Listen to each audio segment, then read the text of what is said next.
ಮಧ್ಯಪ್ರಾಚ್ಯ ದೇಶಗಳಲ್ಲಿ ಯುದ್ಧದ ಕಾರ್ಮೋಡ ಆವರಿಸಿರ್ತಕ್ಕಂಥ ಹಿನ್ನೆಲೆ ಅದರ ಎಫೆಕ್ಟ್ ಇವತ್ತು ಭಾರತದಲ್ಲಿಯೂ ಸಹ ತಟ್ಟಿರ್ತಕ್ಕಂಥದ್ದು. ಅದರಲ್ಲೂ ಸಹ ಗ್ಯಾಸ್ ಬಂಕ್ಗಳ ಮೇಲೆ ಸಿಕ್ಕಾಪಟ್ಟೆ ಪರಿಣಾಮ ಬೀರ್ತಕ್ಕಂಥದ್ದು ತಾವು ದೃಶ್ಯಗಳು ನೋಡ್ಬೋದು. ಇದು ವಾಣಿಜ್ಯ ನಗರ ಚಿಂತಾಮಣಿ ನಗರದಲ್ಲಿರ್ತಕ್ಕಂಥ ಒಂದು ಗ್ಯಾಸ್ ಬಂಕು ಸಂಪೂರ್ಣವಾಗಿ ಮರಗಳನ್ನು ಹಾಕಿ ಅಡ್ಡ ಹಾಕಿರ್ತಕ್ಕಂಥದ್ದು. ಸಂಪೂರ್ಣವಾಗಿ ಗ್ಯಾಸ್ ಬಂಕನ್ನು ಕ್ಲೋಸ್ ಮಾಡಿ ಈಗಾಗಲೇ ನೋ ಸ್ಟಾಕ್ ಅಂತ ಬೋರ್ಡನ್ನು ಸಹ ಹಾಕಿರ್ತಕ್ಕಂಥದ್ದು ತಾವು ದೃಶ್ಯದಲ್ಲಿ ನೋಡ್ಬೋದು. ಸುಮಾರು ಒಂದು ವಾರದಿಂದ ಈ ಬಂಕ್ ಕ್ಲೋಸ್ ಆಗಿದೆ, ಯಾಕಂದರೆ ಎಲ್ಲೂ ಕೂಡ ಗ್ಯಾಸ್ ಸಪ್ಲೈ ಇಲ್ಲ. ಹಾಗಾಗಿ ಎಲ್ಲ ಕಡೆ ಆಟೋಗಳನ್ನ ನಿಲ್ಲಿಸಿ ಹೊರಟೋಗಿದ್ದಾರೆ, ಯಾಕಂದರೆ ಗ್ಯಾಸ್ ಇಲ್ಲ. ಇಲ್ಲಿ ಏನೋ ಒಂದೇ ಎರಡು ಆಟೋ ಇಲ್ಲಿ ಗ್ಯಾಸ್ ಹಾಕ್ಸ್ಕೊಳ್ಳೋಣ ಅಂತ ಬಂದರೆ ಇಲ್ಲಿ ಗ್ಯಾಸ್ ಇಲ್ಲ, ಹಾಗಾಗಿ ಆಟೋಗಳನ್ನು ಸಹ ನಿಲ್ಲಿಸ್ಬಿಟ್ಟು ಹೊರಟೋಗಿದ್ದಾರೆ. ಇದು ಚಿಕ್ಕಬಳ್ಳಾಪುರ ಜಿಲ್ಲೆಯ ಚಿಂತಾಮಣಿ ನಗರದಲ್ಲಿರ್ತಕ್ಕಂಥ ಚಿಂತಾಮಣಿಯಿಂದ ಬೆಂಗಳೂರಿಗೆ ಹೋಗ್ತಕ್ಕಂಥ ಮುಖ್ಯ ರಸ್ತೆಯಲ್ಲಿರ್ತಕ್ಕಂಥ ಒಂದು SR ಆಟೋ ಗ್ಯಾಸ್ ಬಂಕ್ ಇದು ನೋಡ್ಬೋದು. ಇಲ್ಲಿ ಮರದ ಕಟ್ಟೆಗಳನ್ನು ಹಾಕ್ಬಿಟ್ಟು ಸಂಪೂರ್ಣವಾಗಿ ಯಾರು ಈ ಕಡೆ ಒಳಗಡೆ ಹೋಗದ ಹಾಗೆ ಸಂಪೂರ್ಣವಾಗಿ ಲಾಕ್ಡೌನ್ ಮಾಡಿರೋ ರೀತಿಯಲ್ಲಿ ಇಲ್ಲಿ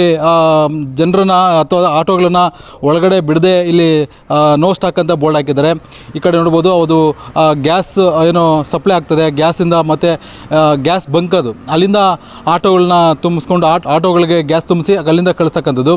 ಆದರೆ ಇವತ್ತು ಸಂಪೂರ್ಣವಾಗಿ ಗ್ಯಾಸ್ ಸಪ್ಲೈ ಇಲ್ಲದ ಕಾರಣ ಇವತ್ತು ಗ್ಯಾಸ್ ಬಂಕನ್ನು ಕ್ಲೋಸ್ ಮಾಡಿರ್ತಕ್ಕಂಥದ್ದು. ಹಾಗಾಗಿ ಇಲ್ಲಿ ಒಂದು ದಿನಕ್ಕೆ ಸುಮಾರು ಸಾವಿರಾರು ಆಟೋಗಳು ಬಂದು ಇಲ್ಲಿ ಗ್ಯಾಸನ್ನು ತುಂಬಿಸ್ಕೊಂಡು ಹೋಗ್ತಾ ಇದ್ವು.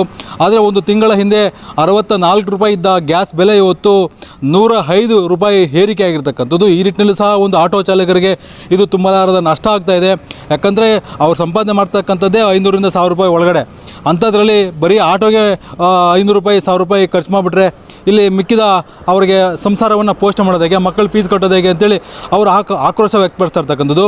ನೋಡಿ ಯಾವ ರೀತಿ ಬ್ಯಾರಿಕೇಡ್ಗಳನ್ನು ಹಾಕಿ ಈಗಾಗಲೇ ಒಂದು ವಾರ ಆಗಿದೆ ಈ ಗ್ಯಾಸ್ ಬಂಕ್ ಕ್ಲೋಸ್ ಮಾಡಿ ನೋ ಸ್ಟಾಕ್ ಅಂತ ಬೋರ್ಡನ್ನು ಸಹ ಹಾಕಿರ್ತಕ್ಕಂಥದ್ದು. ಇಲ್ಲಿ ಕೇಳಿದರೆ ಯಾರೂ ಕೂಡ ಈ ಒಂದು ಗ್ಯಾಸ್ ಬಂಕಲ್ಲಿ ಒಬ್ಬ ಪ್ರಜೆ ಕೂಡ ಒಬ್ಬ ವ್ಯಕ್ತಿ ಕೂಡ ಇಲ್ಲಿ ಇಲ್ಲ, ಯಾಕಂದರೆ ಸಂಪೂರ್ಣವಾಗಿ ಗ್ಯಾಸ್ ಖಾಲಿ ಆಗಿರ್ತಕ್ಕಂಥಲ್ಲಿ. ಇನ್ನು ಆಟೋಗಳು ಚಾಲಕರು ಸಹ ಬೇರೆ ಬೇರೆ ಜಿಲ್ಲೆಗಳಿಗೆ ಅಥವಾ ಎಲ್ಲಿ ಗ್ಯಾಸ್ ಸಿಗುತ್ತೆ ಅಂತಕ್ಕಂಥ ಹುಡುಕೊಂಡು ಹೋಗ್ತಕ್ಕಂಥ ಪರಿಸ್ಥಿತಿ ನಿರ್ಮಾಣ ಆಗಿರ್ತಕ್ಕಂಥದ್ದು. ಇನ್ನು ಈ ಬಗ್ಗೆ ಸರ್ಕಾರ ಆಗಿರಲಿ ಅಥವಾ ಕೇಂದ್ರ ಸರ್ಕಾರ ಆಗಿರಲಿ ಯಾವ ರೀತಿ ಕ್ರಮ ಕೈಗೊಳ್ಳುತ್ತೆ, ಆಟೋ ಗ್ಯಾಸ್ ಸಮಸ್ಯೆಯನ್ನು ಯಾವ ರೀತಿ ಬಗೆಹರಿಸ್ತದೆ ಅಂತಕ್ಕಂಥದ್ದನ್ನು ನೀವು ಕಾದು ನೋಡಬೇಕಾಗಿರ್ತಕ್ಕಂಥದ್ದು. Rajappa, guarantee news, Chikkaballapur.